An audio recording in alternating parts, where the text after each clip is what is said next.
video goes, I'm on Highway 62 in Lawton, and this is like a fucking, some kind of carnival ride or something. It looks like the road has smoothed out a little bit. Man, it was just like, damn. So, good and bad with the weekend. I'm not going to talk too much about the bad because I'm trying to reduce the negativity in my videos. I didn't get to do a 34. I made the decision to deliver on time. This is a brokered load with Coyote Logistics. And my next load after this one is also a brokered load with Coyote Logistics. So I don't want to damage my reputation with USA Truck by showing up late for a delivery. And I don't want to damage USA Truck's reputation with a broker by showing up late for a delivery. So it's screwing me over.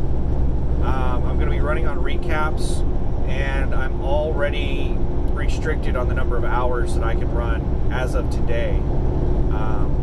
I can't do my full 14 today. So, and tomorrow I only recapture 6 hours. So I'm going to be suffering from running on recaps immediately. I can't run very many miles at the beginning of this week. Tomorrow I may be sitting around a lot.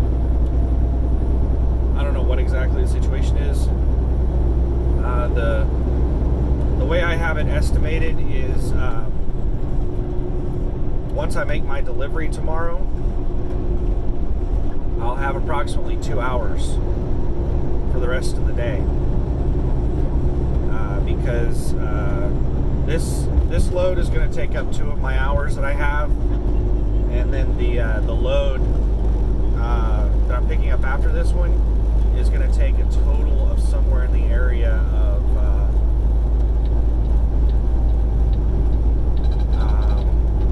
13 hours. So that's 15 hours, and I'm only going to have 17 hours today and tomorrow. I have 11 hours today, and I recapture 6 tomorrow. Come on, man. Are you going to move over? Are you going to speed up? Are you going to slow down? What the fuck? Speed limit is 70, and the jackass was speed matching me at 50 miles an hour. And I was having to hit my brakes. What an asshole. There's nobody else out here on the road.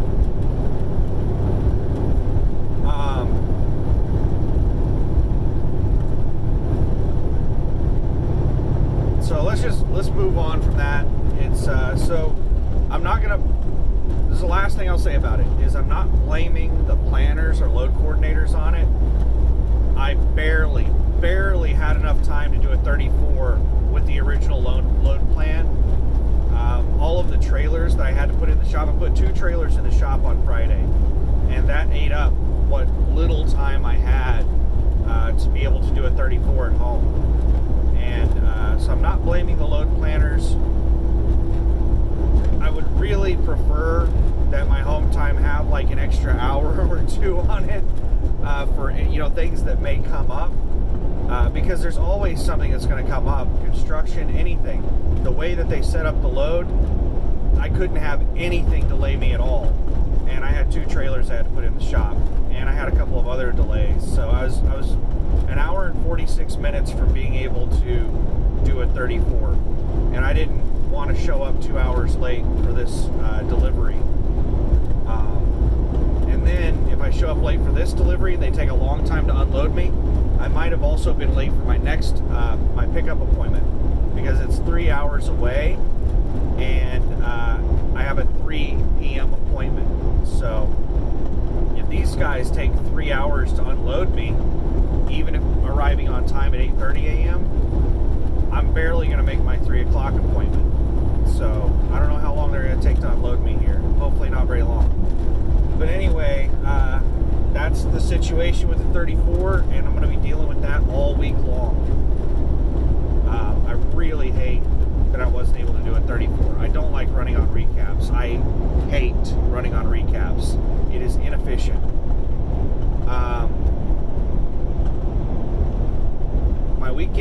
very short, or at least it felt that way, because I had so much stuff that I had to do, and I managed to get everything done that I can remember.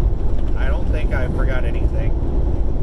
My big thing was cooking food for the truck so that I can reduce the amount of money I'm spending at truck stops.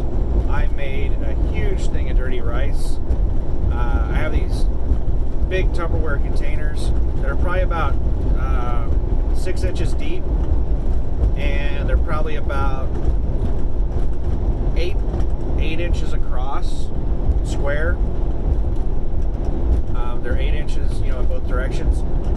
So you can fit quite a bit in those. And I have 2 of them that I filled up with dirty rice and a couple of pork chops. I bought like 4 pork chops. I ate one Saturday night when I got home from the grocery store. I ate one Sunday, and the other 2 I cooked up and threw in with dirty rice. Also got some yogurt, and a gallon of milk, which I've already drank like half that gallon of milk. Man, I love milk. I drink the hell out of milk. So I was able to fit all of it in the cooler, but I didn't have as much room in the cooler as I thought I did. Those containers take up a lot more room in the cooler than I thought that they would. I thought that I was going to be able to like set the gallon of milk in the containers across from each other, but no, the containers pretty much take up all the room in the cooler at the place where I put them at, as far as like width wise. Daniel, good morning, Daniel. Was wondering how all was going. I don't know. Somebody sent me a message. I'll check it in an hour whenever I can't read messages when I'm driving down the road. All I can see is a little snippet whenever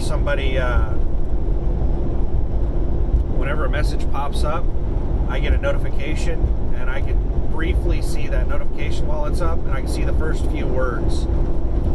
So that was not a fleet message. That message was directed to me directly, and so I'll read it whenever I get down here to the dairy farm while they're unloading me. And I need also a trip plan when I'm there to get down to my pickup, and I'm going to get down there as soon as possible and hope they'll load me early so that I can get rolling as soon as possible and put as many miles as possible. I'm going to have to drive across Dallas, which sucks because traffic is almost back to normal. I would say it's probably 70 to 75% of normal.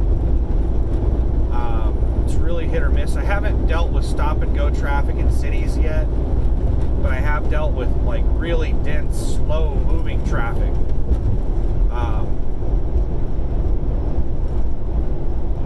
So I don't think it's all the way back to normal yet, but it's close. Really happy that I got, all that stuff done. Mainly all the cooking, and my dirty rice is a work in progress. I didn't know dirty rice existed. Well, shit, I've known about it for a long time now. I was about to say recently, but it was like in 2006. So I didn't know dirty rice existed until 2006. I was at a friend's house, and his mom made it. And he's Korean, his mom's Korean. And I thought dirty rice was a Korean dish until I moved out of that place, and I was trying to figure out how to recreate her dirty rice recipe because I missed it so much. Like, it was amazing. And I searched online. I found out it was a Cajun dish, or Cajun. We'll go with Cajun. And there's no like recipe for dirty rice. It's like a goulash. Everybody has their own recipe. There's no like set recipe that people go by. So I had to call her and ask her how in the hell she made her dirty rice, and I didn't get the step-by-step. I just got a list of ingredients, and I just kind of had to figure out how to make it. And I'm still perfecting that recipe, and this batch I think might be the best batch I've ever made. I think it's damn close to like what she made. It's really, really good. I didn't eat very much of it. I just, took a couple bites to test it out, taste test, because I ate the hell out of the pork chops.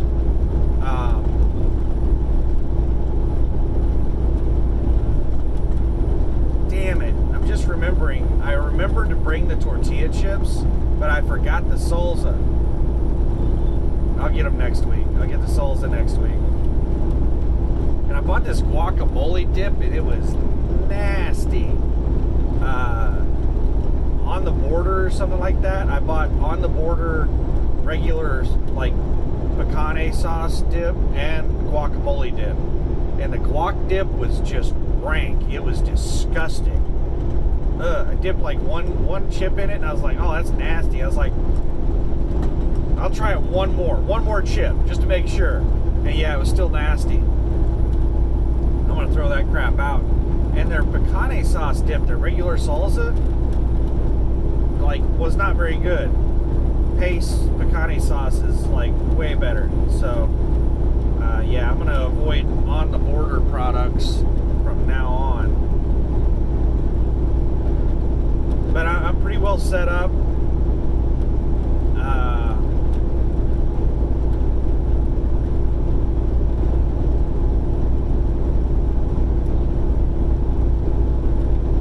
I can't think of anything. Yeah, it's mainly I just did laundry and a few things around the house, normal house stuff that I have to do. And then I cooked. I did clean out a couple of the jugs I've been saving to store water in, but I couldn't fit them in the cooler. Those are the things that I had to sacrifice for the cooler. As I, consume things in the cooler, I'll eventually be able to put the water in, but I'll have to figure out something on how to fit the water in there. Maybe I'll have to get an even smaller container. I don't know. I'll play around with it when I have downtime, which it looks like I'm going to have a lot of downtime this week, at least at the beginning of the week, until I start getting some of my hours back. I hate running on recaps. Have I mentioned that?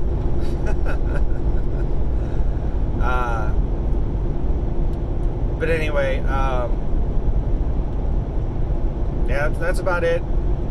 I think I'm